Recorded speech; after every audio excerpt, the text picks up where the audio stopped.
We live in a world where inequality decides the fate of the unborn, where extreme wealth coexists with extreme poverty, where a whole group is judged and blamed for someone else's mistakes, and where still the color of our skin plays a significant role in how our lives will be treated and shaped. How did we end up here? What are the reasons that led to all this mess? Can we change what we've done?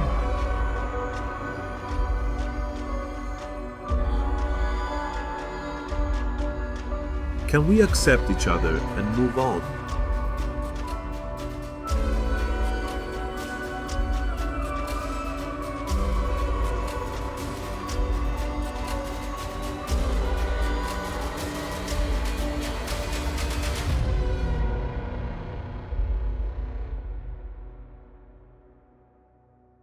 In today's world, more and more people have come to realize that race is not a natural development but a political construction, a false classification of people that is not based on any real or accurate biological or scientific truth. In the early 1970s, various sociologists and anthropologists attempted to provide a detailed understanding of racialization and racial formation, but as a result, the above theories failed to enlighten the minds of the average person, since we're now experiencing newer forms of racism, like the Chinese virus, Islamophobia and others. But how did racism become a mainstream thing? Was it slavery that spread it around the world, or did it pre-exist? Undoubtedly, the Atlantic slave trade developed a racist worldview founded on the belief that black Africans were inferior to white Europeans. Thus, slavery became the breeding ground for modern racism. To better understand all the above, we're going to investigate and analyze how slavery contributed to the development of racism.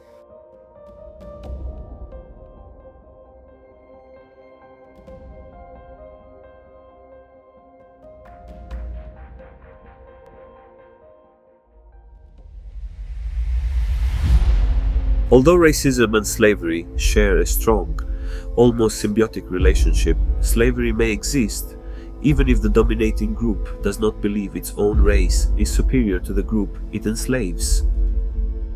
As seen in numerous historical books, slavery was practiced for thousands of years, but it was the transatlantic slave system that shook the world as it affected more than 20 million people. The first European to trade slaves in the Americas was Christopher Columbus. Around 5,000 slaves crossed the Atlantic Ocean in his service.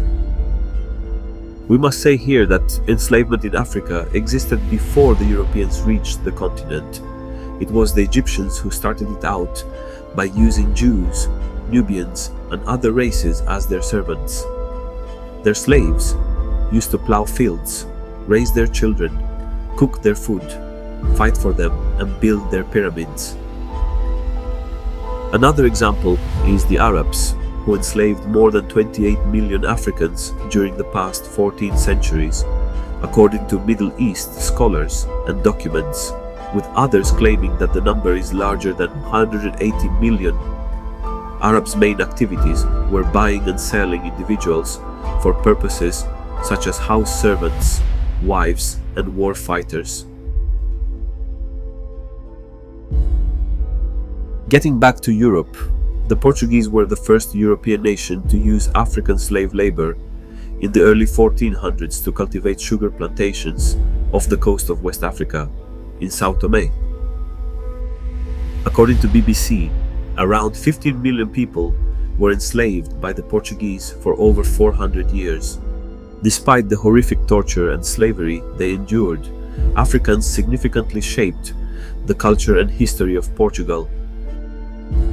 The journey to Portugal itself was dreadful for the enslaved.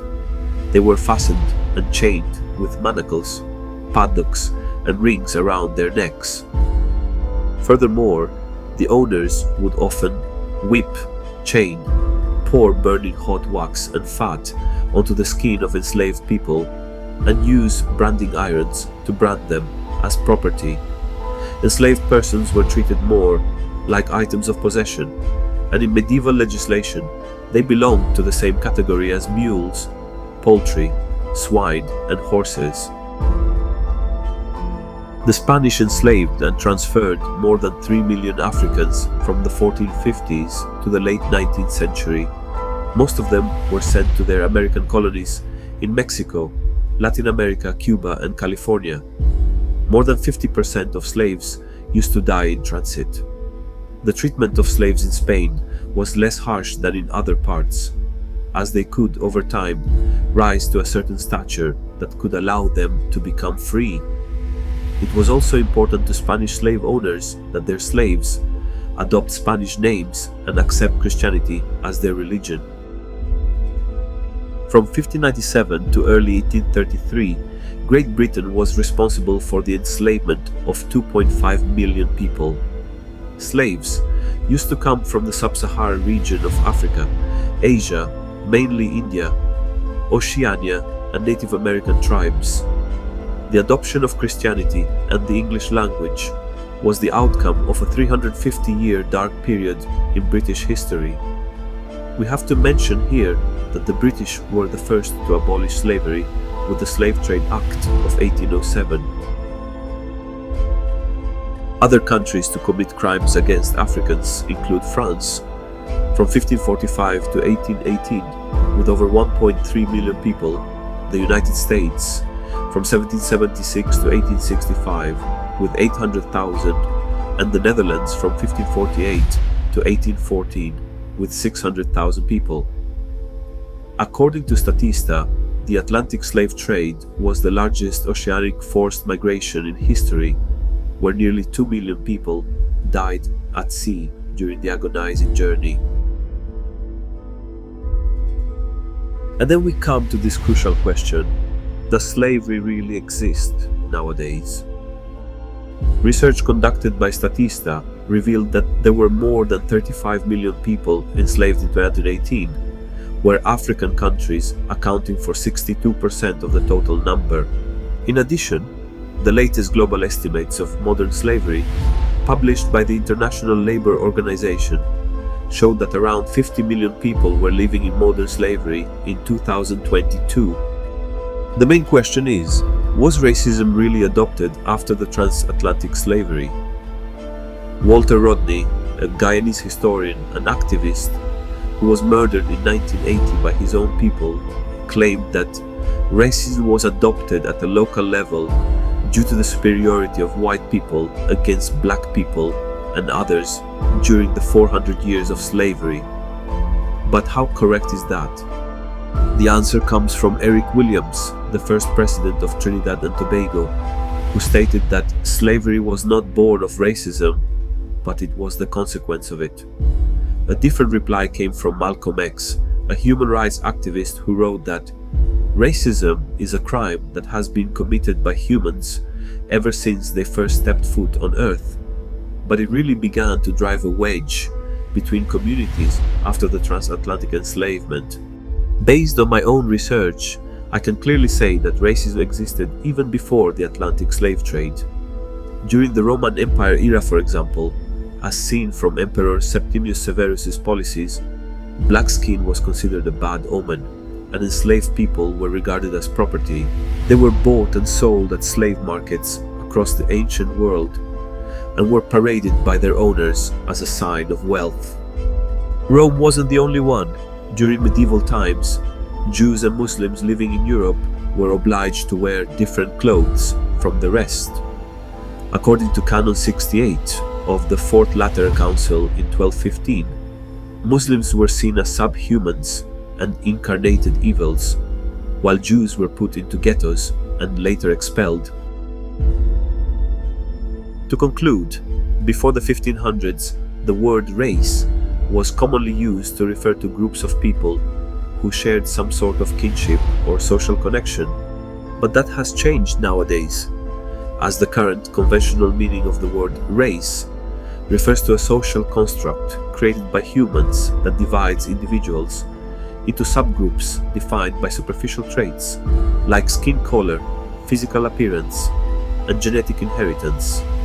So yes, racism exists, but not at the level that the media would like to present. The slave trade gave rise to racism, but nowadays it is more indirect than confrontational. The irony of all this is that the same people who practiced the slave trade are the ones who abolished it and later created communities and organizations against it.